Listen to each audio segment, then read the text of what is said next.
이스라엘의 아들들은 흉년을 피해서 애굽으로 내려갔었는데 약 400년이 지난 후에는 애굽 왕의 노예로 전락해 있었습니다. 하나님께서는 그들을 긍휼히 여기셔서 모세를 통해 그들을 애굽으로부터 해방시키십니다. 이스라엘 백성들은 하나님의 인도하심을 따라서 광야로 접어들었고 그곳에서 불평과 불만을 늘어놓기 시작합니다. 물을 달라, 먹을 것을 달라, 고기를 달라, 심지어 차라리 애굽으로 돌아가면 좋겠다라는 말까지 하죠. 기껏 지옥의 구렁텅이에서 꺼내넣었더니 이놈들이 고작 한다는 말이 노예 생활을 하는 게 낫겠다니 하나님께도 뒷목이 있다면 뒷목을 잡지 않으셨을까 싶은데요. 사람이란, 인간이란 본디 이런 존재인 것 같습니다. 내 눈에 부족한 것만 보이고 아쉬운 것만 보이고 그런 것들은 결국 불평과 불만, 원망이 되는 것이죠. 그런데요, 이스라엘 백성들이 이렇게 불평하고 원망할 때마다 하나님께서 하신 말씀이 있습니다. 물을 달라는 이스라엘 백성들에게 물을 마실 수 있는 물로 바꿔주시며 나는 주 너희를 치료하는 하나님이다. 먹을 것을 달라는 백성들에게는 만나와 메추라기를 주시면서 나 주가 너희의 하나님임을 알게 될 것이다. 하나님께서는 이스라엘 백성들이 계속해서 하나님이 누구인지를 알길 원하십니다. 하지만 백성들은 바위에서 마실 물을 터뜨려 주시는 하나님을 보면서 이런 말을 했습니다. 하나님은 과연 우리 가운데 계시는가 안 계시는가? 그들은 여전히 하나님을 알지 못할 뿐더러 하나님이 자신들과 함께 하신다는 사실을 끊임없이 의심합니다. 그들의 무지는 결국 40년의 광야 생활이라는 벌로 귀결되고 맙니다. 그들은 광야에서 하나님이 어떤 분이신지를 뼈저리게 알아갔고 40년이 지나서야 드디어 하나님의 방법대로 여리고성을 함락하면서 화려하게 역사의 무대에 다시 등장하게 됩니다. 이 40년 광야 생활이 얼마나 강렬했는지요. 수천 년이 지난 지금도 이스라엘 백성들은 그때의 생활을 잊지 않으려고 노력하고 있습니다. 바로 초막절이라는 절기를 통해서인데요. 지금도 매년 초막절이 되면 이들은 집이 아닌 밖에 텐트를 치고 일주일 동안 생활합니다. 그리고 이때 늘 찾아서 읽는 말씀이 바로 오늘의 성경 전도서입니다. 전도서는 헛되다라는 말을 5번이나 외치면서 시작하여 마지막 장에서 헛되고 헛되도다 모든 것이 헛되도다라는 말로 이 헛되다의 대장정을 마무리합니다. 참고로 12장 9절에서 14절은 전도서를 편집한 사람들의 말, 전도서를 읽은 후의 평가 정도로 생각하시면 될 것 같습니다. 이 전도서의 말씀이 온통 헛되다라는 말로 가득 차 있다니 정말 놀라운데요. 이스라엘 민족은 왜 광야의 시간을 기억하면서 매년 이렇게 헛되다라는 말이 가득한 전도서의 말씀을 읽는 걸까요? 전도서라는 성경의 제목은 회중에게 말하는 사람이라는 뜻을 가지고 있습니다. 뭔가 격식을 가진 자리에서 설파되는 설교자의 말이라기보다는 자신의 경험과 성찬을 통해 인생의 의미를 깊이 들여다본 사람이 전하는 지혜의 말입니다.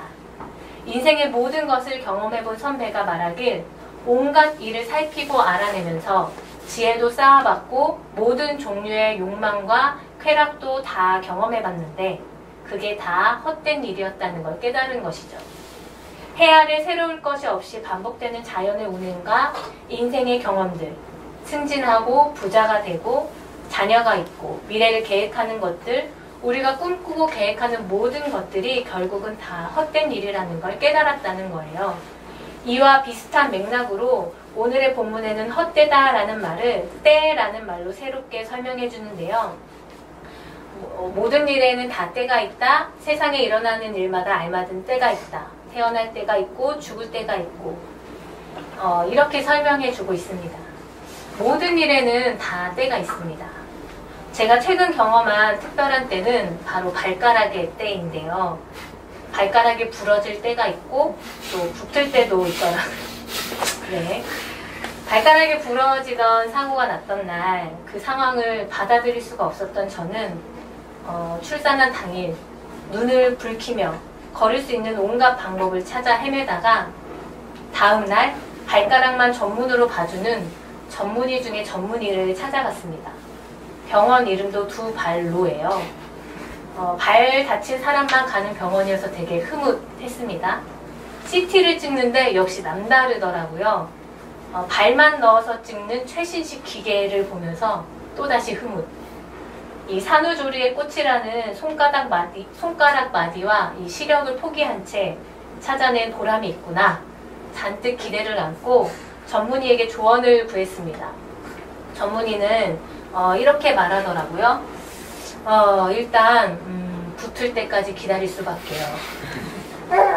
이건 구절 말씀에서, 오늘 본문의 구절 말씀에서 이 인생의 선배가 들려주는 말이랑 정말 똑 닮아 있었습니다.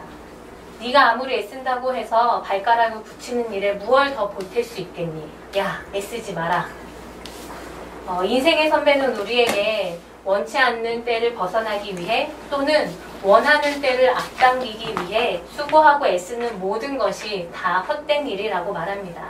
왜냐하면 11절을 보면 이 모든 때를 주관하시는 분은 결국 하나님이시기 때문입니다. 그렇다면 인생의 선배에게 되묻고 싶습니다. 그럼요. 그래서 어쩌라는 겁니까? 우리는 애쓰면서 살아갑니다. 각자의 자리에서 밭을 갈고 씨를 뿌리고 가꾸는 일들, 가정을 이루고 살아가는 일들, 학생들은 열심히 공부를 하겠죠. 그런데 이게 다 헛된 일이라면 우리는 왜 이렇게 애쓰면서 살아가야 하는 걸까요? 인생의 선배는 10절에서 하나님께서는 우리가 수고하도록 이런 짐들을 주셨다고 말합니다. 하나님께서 우리가 살아가면서 해야 하는 마땅한 일들을 주셨다는 것이죠.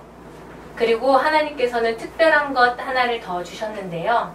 11절에 과거와 미래를 생각하는 감각을 주셨다라고 적혀 있습니다. 개역개정에는 이를 영원을 사모하는 마음을 주셨다라고 번역했습니다. 영원을 사모하는 마음. 하나님께서는 때라는 제한된 시간 안에 살고 있는 우리에게 이 때를 넘어서시는 시간과 공간의 제한을 받지 않으시는 그 하나님을 사모하는 마음을 우리에게 주셨다는 거예요. 인생의 선배는 우리가 영원의 하나님과 교제하면서 하나님께서 우리에게 지어주신 삶의 짐에 수고하고 최선을 다하는 것이 헛되고 헛된 삶의 굴레를 벗어나는 시작이라고 말합니다. 그리고 우리에게 이러한 삶의 기초 위에서 이렇게 살아갈 것을 권면합니다. 12절, 13절입니다. 함께 읽어볼까요? 이제 나는 깨닫는다. 기쁘게 사는 것, 살면서 좋은 일을 하는 것, 사람에게 이보다 더 좋은 것이 무엇이랴. 사람이 먹을 수 있고 마실 수 있고 하는 일에 만족을 누릴 수 있다면 이것이야말로 하나님이 주신 은총이다. 전도서 5장을 보면요. 부자가 된들 무엇하랴 라는 제목으로 묶인 말씀이 있는데요. 이 전 세계적으로 재난 상황으로 인해서 뜻밖의 저희 가정이 부자의 때를 맞이했습니다. 재활용을 버리러 가다가 웃음이 나는 상황이 있었어요. 아저씨 한 분이 아주머니에게 재난지원금 어디에 쓰셨어요? 라고 묻자 아주머니는 우리는 애들 학원비로 다 썼어요. 라고 말씀을 하시더라고요. 이번에는 아주머니가 아저씨에게 어디에 쓰셨어요? 라고 묻자 아저씨는 우리는 그걸로 애들 소고기 사줬습니다. 라고 하더라고요. 소고기. 거기에서 웃음이 났습니다. 왜냐하면 저희 집도 소고기를 사 먹었거든요. 최근에 우리나라 소고기 매출이 그렇게 늘었다고 하는데요. 이 부자가 된들 무엇하랴의 결론도 아까 읽었던 12절, 13절 말씀과 같습니다. 5장 18절에서 20절 말씀을 제가 읽어드리겠습니다. 우리의 한평생이 짧고 덧없는 것이지만 하나님이 우리에게 허락하신 것이니 세상에서 애쓰고 수고하여 얻은 것으로 먹고 마시고 즐거워하는 것이 마땅한 일이요 좋은 일임을 내가 깨달았다. 이것은 곧 사람이 받은 몫이다. 하나님이 사람에게 부와 재산을 주셔서 누리게 하시며 정해진 몫을 받게 하시며 수고함으로써 즐거워하게 하신 것이니 이 모두가 하나님이 사람에게 주신 선물이다. 하나님은 이처럼 사람이 행복하게 살기를 바라시니 덧없는 인생살이에 크게 마음 쓸 일 없다.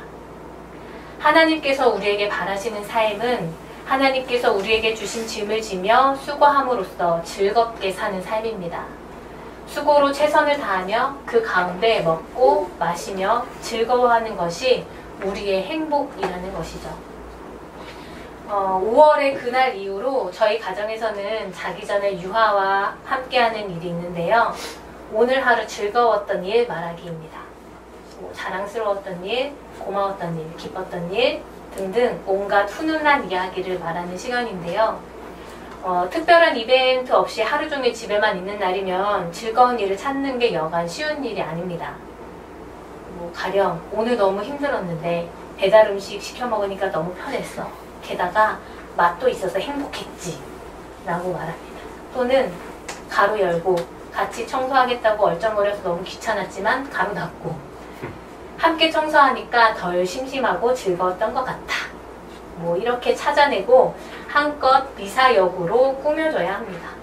그런데 그렇게 억지로 찾아낸 이 즐거움들이 이야기를 나누고 나면 아무것도 아니게 될 뻔한 오늘 하루를 소소한 행복으로 가득 채워주더라고요.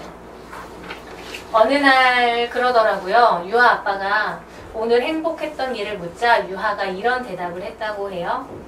아빠 뭐 첫 번째는 이거고 두 번째는 뭐고 뭐 세 번째는 충조조조 하더니 마지막으로 하더니 아빠랑 대화하고 있는 지금이 너무 행복해.